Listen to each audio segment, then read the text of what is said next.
This week's tech tip is brought to you by Mobile Bay Harley Davidson. All right, this week's tech tip is all about taking long trips. This is my bike, Elvis, in case you haven't met Elvis before. And we're about to go on a bunch of long trips from South Carolina to Texas and all over Florida. And I want to make sure that Elvis is ready to go, that it's both going to run and be safe. And Neil, Master Tech with Harley Davidson, is here to talk to us about that. So where do we start? Well, we have a lot of customers that come in between services and say things like, hey, I'm about to take off to Daytona or about to head up to the Dragon. I just need a quick check. I've kind of let things go since my last service. We have an official checklist from Harley, and we have a Mobile Bay Harley Davidson checklist. Before any ride, that's one of the things I'll do. I'll put on the gloves, getting ready for the day. I'll check my throttle function, check return. That's the last thing you want, is something getting hung up in a corner. With electronic throttles, not such a big deal. Tire pressure, I check my tire pressure weekly. Brake pads. Most of these bikes you can look right in there and just see. It should be about a nickel or more. One of the other things is tread depth.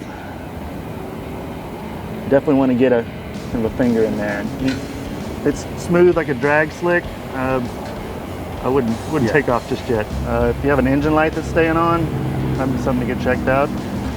Sometimes off the bike you'll hear different things than you would on the bike. So I like to give it a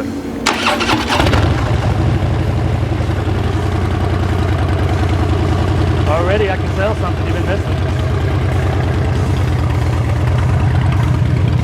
Vance and Heinz, when they expand and contract the heat so much, these bolts require a good check, I want to say about every 1,000 miles.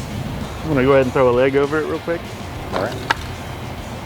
The added benefit of getting a safety check is sometimes having somebody else on it. We throw legs over bikes all day long, so we can tell instantly that something's kind of off. If I grab a steering and it's a little squishy, feels like a sponge, hey, tire pressures, simple things to check. I can feel the vibrations through the bike, anything's caught or just off, maybe it needs a little bit of tightening. Like I always say, I'm not a mechanic, I'm not good at it, so I always have you guys check stuff out. So Elvis and I are gonna hit the road after we get some bolts knocked down on the lower tailpipe of the motorcycle, and we're gonna be going all over the country, and thanks to Mobile Bay Harley Davidson, we're going to be a little bit safer when we do that. So follow us on YouTube for the adventures that we have coming up, and to keep getting more tech tips like this one.